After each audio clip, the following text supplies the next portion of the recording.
Sebetulnya menjadi disabilitas kita menjadi kelasnya double ya. Yang dulunya semua bisa naik kendaraan umum, tetapi karena kendaraan umum transportasi belum banyak yang akses, sehingga kita harus naik kendaraan umum ya, yang tentunya naik taksi, naik Gojek yang juga lebih mahal. Apa yang sudah dicapai selain 10 aturan tadi, kan satu yang belum ya? Dan apa yang belum dicapai soal implementasi undang-undang ini? Itu kan baru peraturannya. Peraturan itu satu step, implementasinya itu satu step lagi. Jadi begitu peraturan terbentuk, disahkan, tidak semuanya langsung akses, langsung diskriminasi hilang, tidak. Kita harus advokasi. Jadi paradigma yang lalu penyandang disabilitas itu sebagai objek. Sekarang tidak bisa, kita menjadi subjek. Dulu kan udah kamu diem aja, ini tak kasih bingkisan, ini tak kasih bisa bikin bangunan yang akses. Sekarang tidak bisa. Kita harus sebagai subjek. Orang itu ibarat kita itu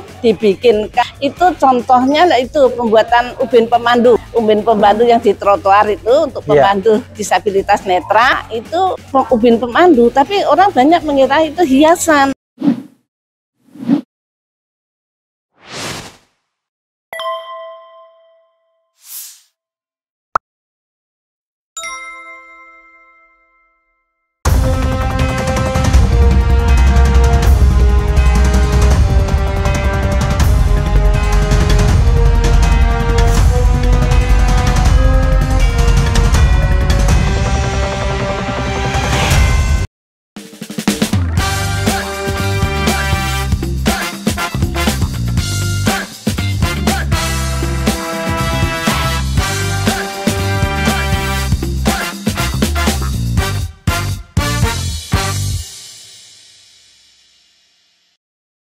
Assalamualaikum warahmatullahi wabarakatuh.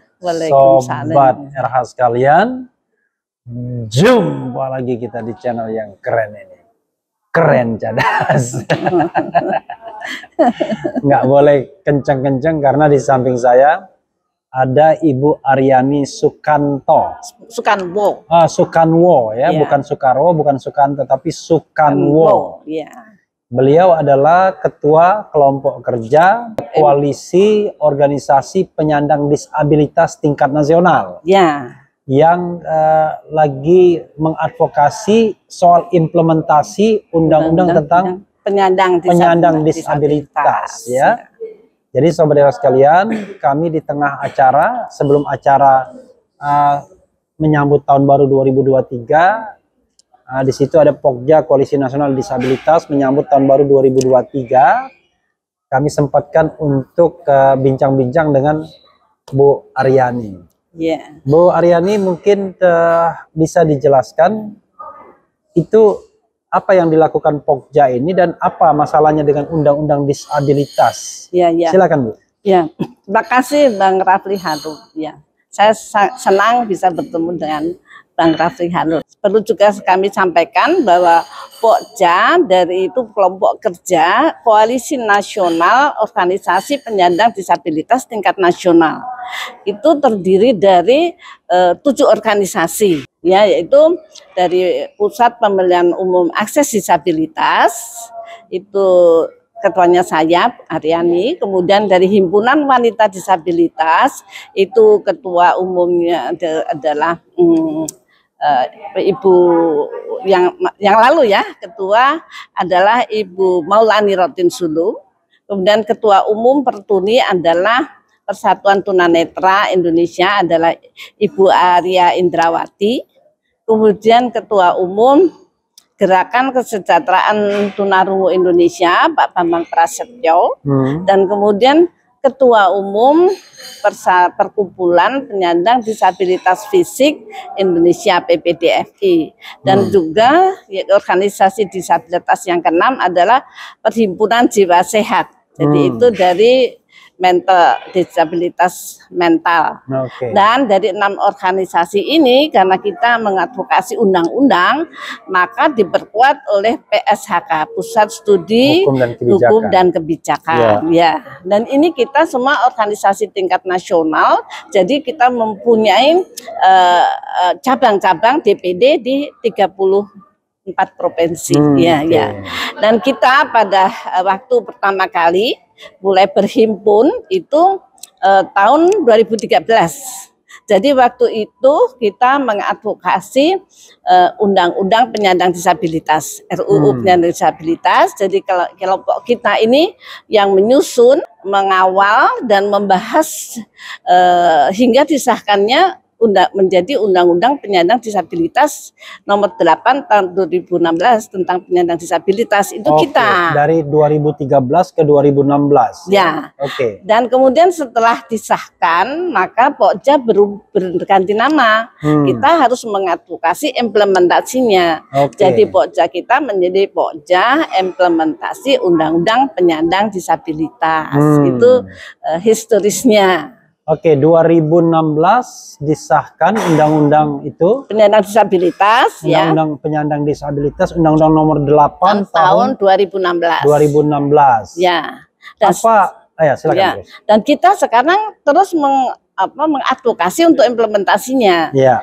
Dan hasilnya antara lain adalah sebetulnya ada 11 peraturan turunan yang diamanahkan oleh Undang-Undang 816, yaitu ada 8 PP, 2 Perpres, dan 1 Permen. 1 Permen. Ya. Dari 11 itu semua sudah dibuat atau ada yang belum dibuat? Semua sudah berhasil, kecuali 1 yang belum, yaitu tentang konsesi. Oke. Konsesi itu tentang potongan harga bagi penyandang disabilitas potongan harga untuk barang apa aja gitu. Ya, karena barang dan jasa barang dan jasa sebagai social protection. Jadi supaya kita jaminan bahwa penyandang disabilitas dapat hidup yang layak dengan adanya konsesi ini. Ini kita ya banyak sekali berlangsung di berbagai negara di dunia dan itu juga terutama berkaitan dengan ekstra kos menjadi disabilitas. Jadi sebetulnya menjadi disabilitas itu kita menjadi kosnya double Yang dulunya semua bisa naik kendaraan umum. Tetapi karena kendaraan umum transportasi belum banyak yang akses, sehingga kita harus naik kendaraan umum yang tentunya naik taksi, naik Gojek yang juga lebih mahal.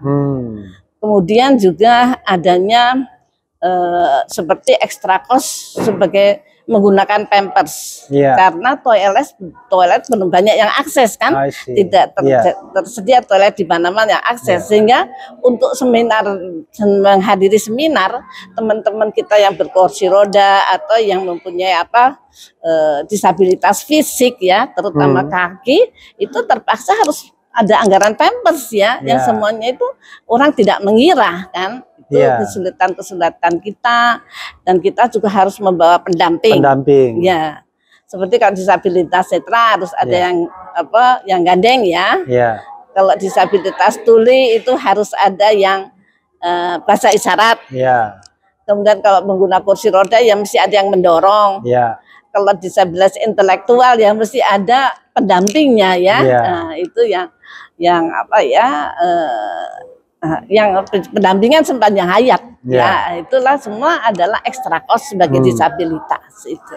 Bu Aryani, setelah 2016 sampai ke sini, apa yang sudah dicapai selain 10 aturan tadi, kan 1 yang belum dan apa yang belum dicapai soal implementasi undang-undang ini? Itu kan baru peraturannya. I see. Peraturan itu 1 step. Untuk implementasinya itu 1 step lagi. Jadi begitu peraturan terbentuk, disahkan, tidak semuanya langsung akses, langsung diskriminasi hilang, tidak. Kita harus advokasi. Nah, inilah yang masih kita kerjakan sekarang ini. Bagaimana paradigma itu harus berubah. Jadi dari paradigma charity yang dulunya urusan Kemsos, sekarang sudah menjadi paradigma HAM, human right. Jadi kita disabilitas mempunyai hak yang sama dengan warga negara. Jadi bukan lagi charity bukan kebaikan negara, tapi hak warga negara. Yang harus dipenuhi. Yang harus dipenuhi. Karena bagian dari hak asasi manusia. Betul. Selain itu juga masih ada. Jadi paradigma yang lalu penyandang disabilitas itu sebagai objek. Sekarang tidak bisa, kita menjadi subjek. Dulu kan udah kamu diem aja, ini tak kasih bingkisan, ini tak kasih bisa bikin bangunan yang akses. Ini sekarang tidak bisa. Kita harus sebagai subjek. Karena orang itu ibarat kita itu dibikinkan apa ya, sekarang banyak sekali yang meninggalkan disabilitas sebagai subjek, ya belum menempatkan. Itu contohnya itu pembuatan ubin pemandu. Ubin pemandu yang di trotoar itu untuk pemandu disabilitas netra. Nah itu ubin pemandu, tapi orang banyak mengira itu hiasan. Jadi sering bahwa ubin pemandu itu harusnya di tempat yang bebas hambatan, ya, dan prinsipnya lurus, itu justru tabrak tembok, tabrak pohon, ya kan? Dan kita lihat juga barusan saja di Kompas ya bulan November, itu dibangun apa ubin pemandu seksa. Nah, zigzag ya? Ya, zigzag. Bagaimana kita disabilitas netra matanya tidak bisa melihat, suruh jalan menggok-menggok gitu. Itu kan enggak, karena mereka tidak melibatkan kita. Jadi coba yang bikin itu insinyurnya ataupun kontraktornya itu sekarang matanya ditutup, suruh jalan. Apa gak belak-belok itu? Ya. Nah, jadi ubin pemandu itu ya mestinya lurus, tapi tidak nabrak pohon, tidak tembok. Ya. Aksesnya terbuka. Ya, dan itu bebas hambatan. Bebas hambatan. Ya, itu perlunya membuat ram bidang miring. Kalau tidak melibatkan disabilitas, sekarang banyak bidang miring untuk kursi roda lebih mudah. Tapi sayangnya terlalu terjal miring, harusnya 1:10, tapi biasa dibanding 1:6 atau 1:7. Itu harus ada yang bantu. Mereka tidak bisa secara mandiri menjalani melewati bidang miring itu. Nah, malahan ada yang sangat miring sekali sehingga kalau tidak hati-hati ya pasti meluncur lah. Itu jadi bukannya menolong malah mencelakakan. Nah, ini pembangunan yang tidak melibatkan disabilitas. Oke, Bu Aryani ya, untuk diimplementasi ini, siapa yang Ibu libatkan atau Ibu lobby ke Pokja ini? Ya, semua ya kita advokasi kepada pihak legislatif dan eksekutif. Ya, jadi legislatif itu kita advokasi peraturannya, untuk implementasinya adalah eksekutif. Ya, jadi seperti undang-undang eksekutif di tingkat nasional dan lokal. Ya. Jadi memang undang-undang kan tingkat nasional. Tapi kita kemarin juga mengadvokasi Perda DKI Jakarta. Itu kepada pihak legislatif DPRD DKI. Dan dinas-dinas di DKI gitu kan. Jadi itu perjuangan yang ya seakan-akan tidak berakhir ya. Kita harus tetap bersemangat ya, karena begitu undang-undang disahkan, tidak semuanya itu seperti membalik tangan diskriminasi. Tapi diskriminasi tetap jalan, dan kita harus tetap advokasi di dalam implementasinya itu. Dalam pengalaman Ibu, kira-kira ada nggak pemerintah lokal atau pemerintah nasional yang sangat gerak cepat soal pemenuhan hak disabilitas ini? Atau mereka semuanya sama? Ya, semua harus diadvokasi, karena mereka bukan penyandang disabilitas. Dia belum tentu punya anak disabilitas, keluarga yang disabilitas, dan tidak pernah bekerja dengan disabilitas. Nah, inilah mengapa kita perlu pemahaman. Kalau sejak dari dahulu kala sampai sekarang, begitu secara itu kita diskriminasi itu sudah otomatis. Otomatis di dalam keluarga juga diskriminasi, dalam masyarakat juga diskriminasi, dalam tatanan negara pun diskriminasi. Stigma terlalu kuat. Inilah PR kita untuk merubah stigma, dan tidak mudah. Kita sekarang ada konvensi hak-hak disabilitas ya, di mana dunia merubah paradigma pendekatan terhadap disabilitas. Tapi pemerintah kita ternyata juga kita harus bekerja keras untuk memberikan perubahan mindset ini. Bu, ada satu isu ya. bahwa pada tanggal 3 Desember 2021 itu lahir Komisi Nasional Disabilitas. Dan ini di bawah Kemensos. Sejauh ini bagaimana jalannya Komisi Nasional ini dan kaitannya dengan Pokja ini bagaimana? Ya, itulah ya sebetulnya dari Undang-Undang 8 tahun 2016 tentang penyandang disabilitas itu ada 2 perpres ya. Salah satu perpres adalah tentang KND. Ya, Komisi Nasional Disabilitas ya. Jadi kita memang dari awal mulai dari mendraft RUU penyandang disabilitas itu sudah harus ada KND. Kita sudah ada, kita memperjuangkan bahkan sebelum adanya CRPD itu kita sudah menginginkan adanya Komisi Nasional Disabilitas yang beranggotakan penyandang disabilitas, dan kita perjuangkan mati-matian di dalam Undang-Undang 8 tahun 2016 ini. Ya, kita beberapa kali demo untuk mempertahankan pasal-pasal tentang KND itu. Ya, udah setelah disahkan dan masih pasalnya ada, ternyata kita pun ikut memperjuangkan KND. Draft naskah akademis itu kita yang buat dari Pokja. Karena itu memang cita-cita kita dan memang diinginkan oleh teman-teman se-Indonesia, disabilitas Indonesia, dan ada tercantum di dalam Undang-Undang Penyandang Disabilitas. Nah, kemudian draft naskah akademis kita buat, draft awal pun kita buat. Tapi sayangnya kita juga sudah demo beberapa kali tentang KND, pembentukan KND harus ada. Nah, tapi sayangnya 1,5 tahun sebelum disahkan undang-undang itu, kita sudah tidak diajak lagi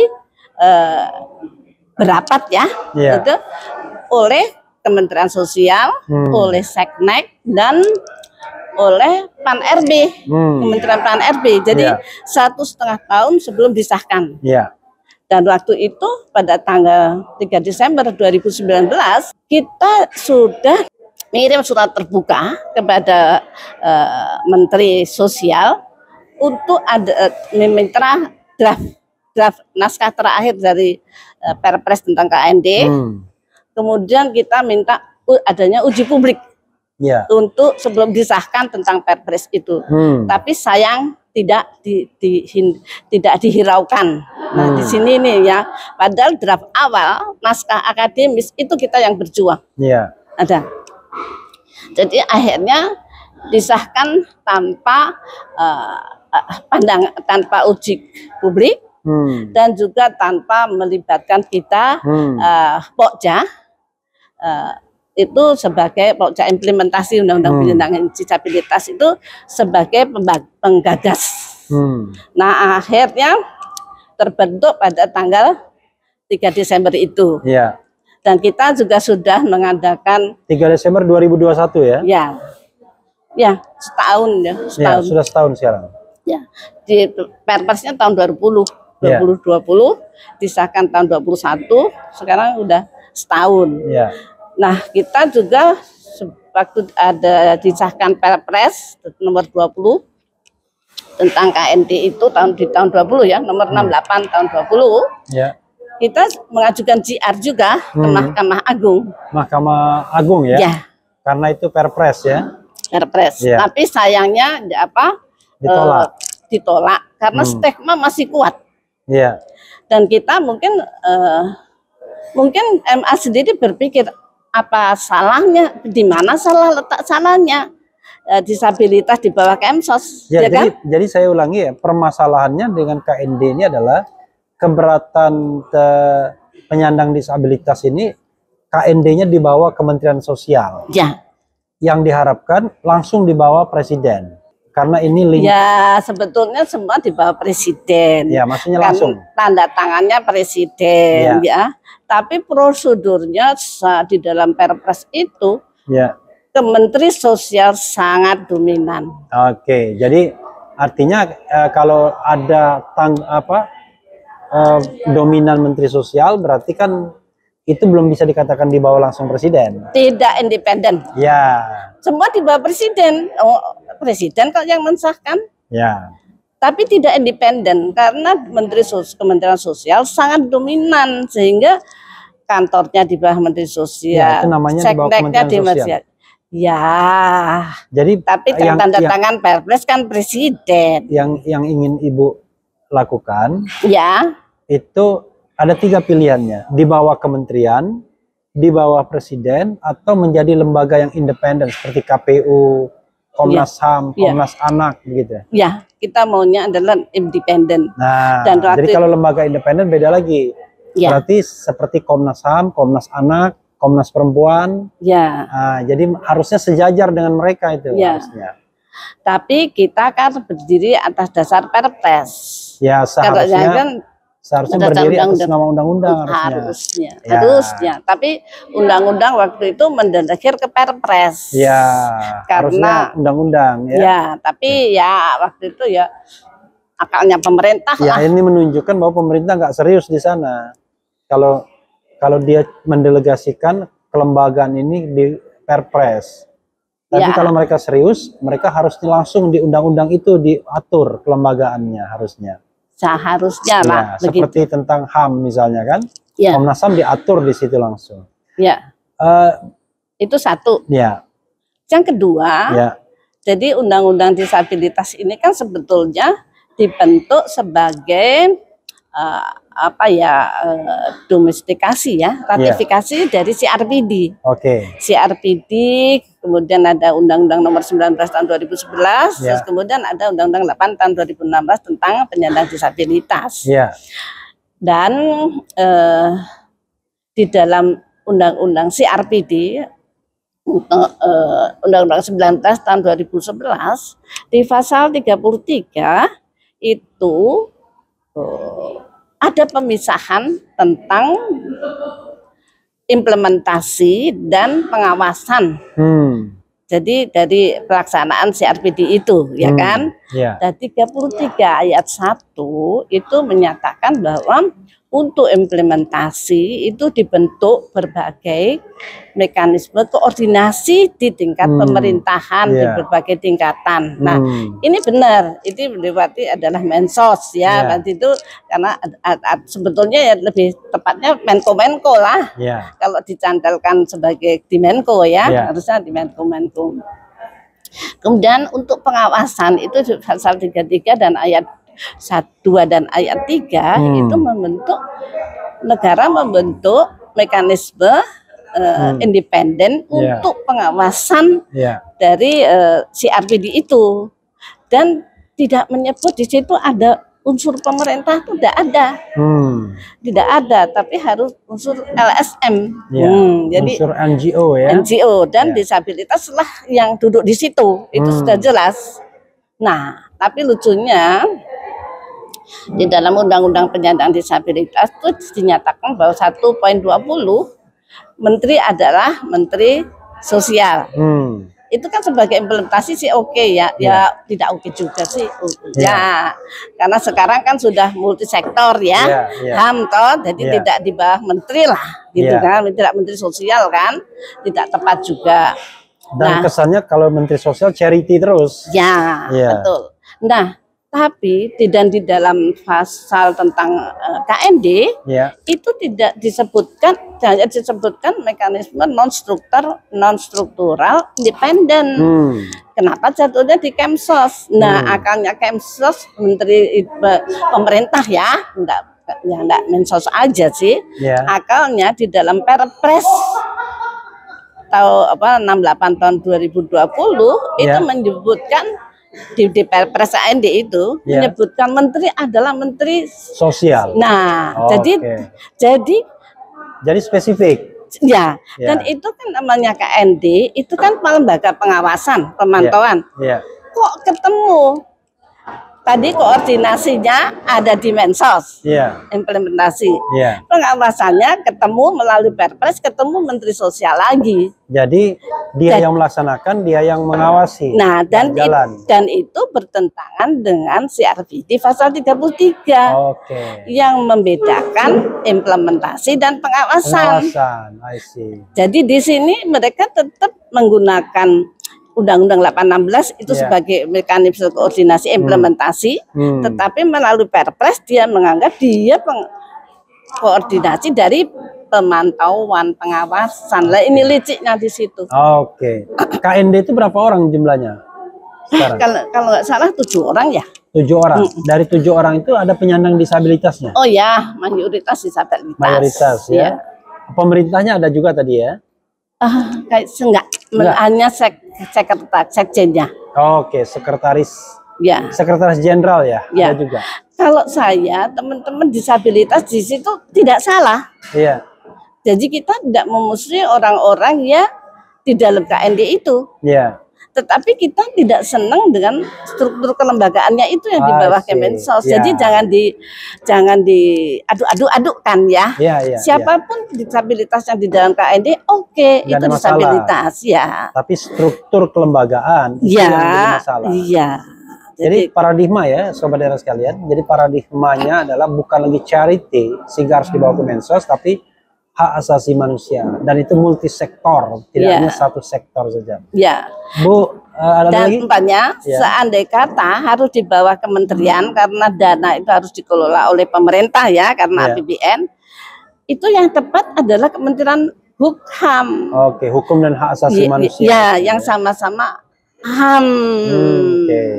Kalau begitu di sosial ya kayaknya seperti dipasarkan atau ya stigma aja. Karena selama lebih dari 4 dekade kita tuh disabilitas ada dianggap urusan Kementerian Sosial. Gitu. Urusan charity tadi ya. Ngomong-ngomong, ini mohon maaf, Ibu penyandang tunanetra ya. Itu sejak kapan Bu? Kalau saya sejak dari sononya sih. Sejak lahir? Ya, tapi memang saya pigmentosus retinitis juga mengalami kemunduran gitu. Tapi penglihatan sekarang berapa persen? Saya tidak pernah menghitung ya, tidak pernah dihitung. Tapi tidak melihat sama sekali sekarang? Saya bisa curi pandang. Sedikit ya. Curi pandang. Jadi kalau melihat nggak kelihatan, tapi tidak dilihat kelihatan. Sejak lahir menurun tapi. Ya begitu. Tapi ngomong-ngomong, Ibu pendidikannya di mana, Bu? Saya sarjana antropologi dari Gajah Mada. Allahu Akbar. Sarjana antropologi dari Gajah Mada University. Iya. Waktu itu sudah menjadi penyandang disabilitas atau? Iya, sudah. Sudah. Iya. Tapi bagaimana cara mengikuti pelajaran pada waktu itu? Ya menurut saya kalau di perguruan tinggi sih ya lebih enak ya, lebih bebas ya, karena itu ya guru-guru dosen-dosennya juga paham tentang bisa baik ya. Jadi pada waktu itu ketika tes masuknya gimana Bu? Ya nggak apa, tes ya gimana ya, tes ya kita ikut tes kok juga. Ikut tes ya, tetapi dibantu oleh perangkat audio ya mungkin ya. Tapi waktu itu saya masih bisa menulis tapi besar-besar. Besar. Jadi anunya didikte ya, bacanya nggak bisa, tapi nulis saya besar-besar gitu. Tahun berapa Ibu masuk UGM dan keluar UGM? Saya rating 64. Rating 64. Ya, tapi karena saya di antropologi waktu itu baru pertama kali jurusan baru ya. Jadi itu agak lama lah. Saya terus sudah lama menjadi sarjana muda, tunggu dosen terbang, dosen dari Belanda segala macam. Akhirnya saya punya anak dulu, married dulu, baru lulus tahun berapa ya? 70-an gitu. 70-an ya? Ya, tapi waktu itu nggak ada drop out ya. Zaman dulu biasa mahasiswa lama-lama ya. Jadi 7 tahun, 8 tahun, 10 tahun. Saya UGM juga Bu, tapi angkatan 89. Wah, masih muda. Masih muda. Kalau dibandingkan Ibu masih muda. Ya. Ini untuk closing statement. Silakan mungkin Ibu menghimbau kepada stakeholders siapapun. Silakan Bu. Ya, Ya, kami inginkan bahwa teman-teman dari disabilitas tetap harus bersemangat ya memperjuangkan hak. Karena hak itu tidak datang tidak sebagai hadiah, tapi harus diperjuangkan. Karena itu seperti kemerdekaan kita pun diperjuangkan, bukan hadiah ya.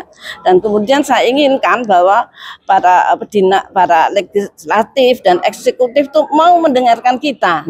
Jadi jangan bilang penyandang disabilitas tuh banyak maunya, maunya diistimewakan, mau privilege, tidak. Kita itu butuh aksesibilitas, kemudahan, dan itu sudah dijamin di dalam Undang-Undang Dasar 45 pasal 28H ayat 2 dan 28I ayat 2. Jadi sudah undang-undang kita pun sebetulnya sudah menjamin. Kenapa? Undang-undang dasar ya. Undang Dasar 45. Tapi kenapa para pejabat dan eksekutif dan legislatif susah gitu untuk memahami. Dibilangnya penyandang disabilitas banyak maunya, dan kita kalau akses mengadvokasi hak-hak kita memakai undang-undang. Jadi itu bukan maunya disabilitas, itu sudah maunya dunia, udah maunya negara, udah maunya kita bersama, ya kan? Itu yang harus kita sadari, bahwa kita sekarang masa-masa inklusif, masyarakat inklusif, pendidikan inklusif, ekonomi inklusif, kesehatan inklusif, dan no one left behind. Jadi sudah di era sekarang ini tidak tepat rasanya untuk melaksanakan diskriminasi, kecuali mendengarkan dan memberikan solusi untuk menjadi inklusif. Terima kasih. Ya, luar biasa saudara sekalian, no one left behind ya. Tidak boleh ada orang yang dipinggirkan, dibelakangkan. Saudara sekalian, ini perbincangan kita dengan Bu Aryani Sukanwo ya, Bu Aryani Sukanwo. Mudah-mudahan ini bermanfaat dan mengetuk hati siapapun yang mendengarkan podcast ini, terutama pengambil kebijakan yang kadang-kadang karena tidak pernah bersentuhan dengan penyandang disabilitas, mereka kurang kurang mau mendengarkan dan kurang sensibility-nya kurang ya. Alhamdulillah rezeki Allah Subhanahu wa taala, saya memiliki anak disabilitas juga, penyandang autis. Ya, saya bikinkan podcastnya juga, dia kadang-kadang juga podcast sama orang-orang non disabilitas. Sekali lagi, disabilitas dan non disabilitas ya, saudara sekalian. Itu saja, terima kasih. Wassalamualaikum warahmatullahi wabarakatuh. Keren jadas ini Bu. Keren jadas. Keren jadas. Keren jadas. Keren jadas.